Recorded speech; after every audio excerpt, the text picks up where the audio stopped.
गिलगित बल्तिस्तान के अंदर ये 70 साल बाद मीटिंग हो रहा है, इनको हुकूक दिया जाए। 70 साल तक हुकूक से बगैर रखा गया, और जब हुकूक की बात करने वालों को गद्दारी के सर्टिफिकेट जारी करने वाली एक खुफिया कोई यूनिवर्सिटी है जो हमें नज़र नहीं आती है। ये गद्दार है। मैं समझता हूँ गद्दार 70 साल का हर वो हुक्मरान है जिसने गिलगित बल्तिस्तान को हुकूक दिए बगैर हुकूक गसब करके हुक्मरानी की है। उधर वो सब हुक्मरान गद्दार है, वहाँ के अवाम कोई एक भी गद्दार नहीं है।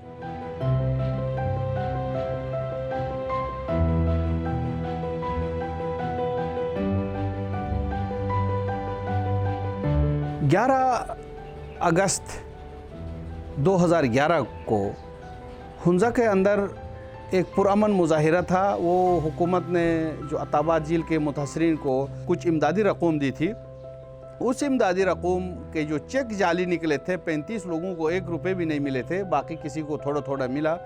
तो वो 35 लोग जो जाली चेक इनको सरकार ने दिया था, सरकार के सामने लेके गए। तो वहाँ मुकामी एक पुलिस ऑफिसर ने जाकर उनको हटाना चाहा, वो लोग अपने एहतजाज में डटे रहे। तो उनके ऊपर लाठीचार्ज किया और आंसू गैस के जो है शेलिंग की।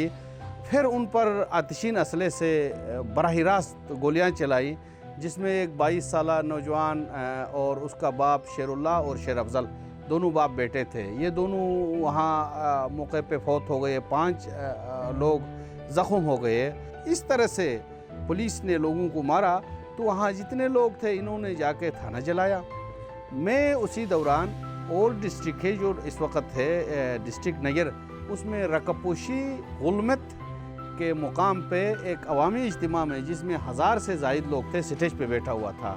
ये जो वाक़या हुंजा में रूनुमा हुआ उसी दिन, तो इन लोगों ने सबसे ऊपर मेरा नाम FIR में डाला।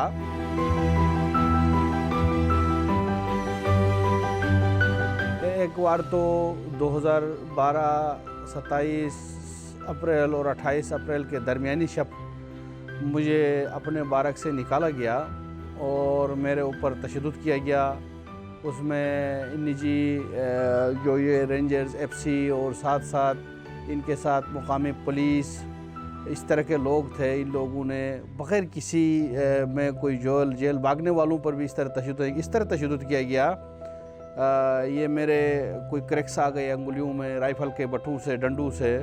तो जब मैं साकत हो गया, मैं हाथ ऊपर मेरे नहीं उठ रहे थे, तो इन लोगों ने मेरे बाल काट लिए और उधर से ले जाके कहीं ज़िंदान में मुझे 6 दिन तक भूखा रखा।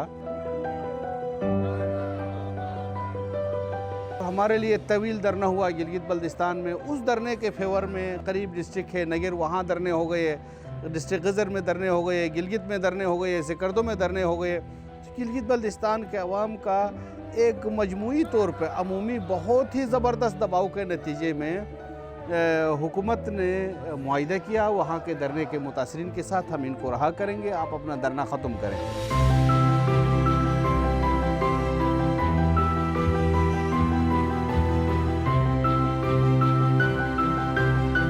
जब मैं तवील असीरी में रहा, लाहौर ने मेरे लिए बड़ा आवाज़ उठाया, लाहौर की ह्यूमन राइट्स कमीशन ने बड़ा आवाज़ उठाया, लाहौर के प्रोग्रेसिव लेफ़्ट के लोगों ने मेरे लिए आवाज़ उठाया, मरहुमा मज़लूमों की माँ आसिमा जहांगीर ने मेरे लिए आवाज़ उठाया।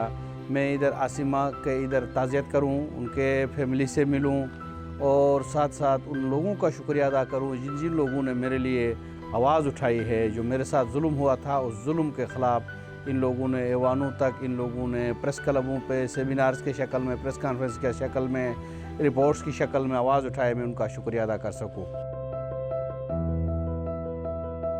अब ये जो अबूरी सूबा बन रहा है, इसमें ये जो करारदाद वहाँ की असम्बली ने भी पास की है, हमारी वहाँ की पहले भी जो 3 असम्बलियाँ थी, उन लोगों ने 3 करारदादें पहले भी पास की थी।